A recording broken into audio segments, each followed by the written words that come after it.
මුලින්ම සෝදලා මුණු වතුර දාලා තඹගත්ත පැලමුන් වලට අපි මේ සලාදේ හදන්න යන්නේ. ඒකට ග්‍රේට් කරගත්ත හරි.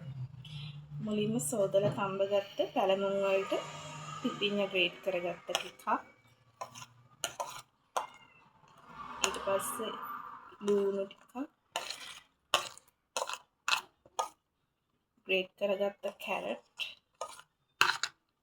සහ අමුන්ඩිස්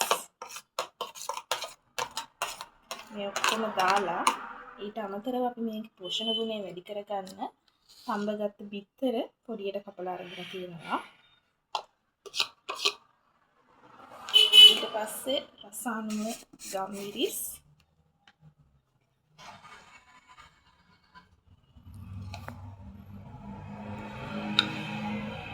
රසායන ලුණු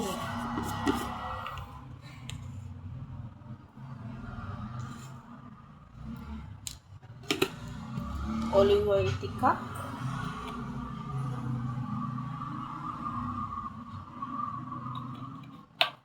දැන් මේක හොඳට කලවම් කරගන්නයි තියෙන්නේ.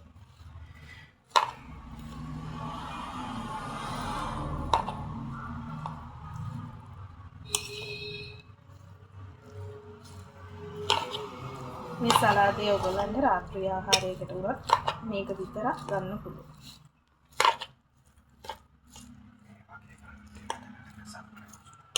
මේ වගේ අලුත් කෑම රෙසිපි දැනගන්න අපිව subscribe කරලා තියාගන්න.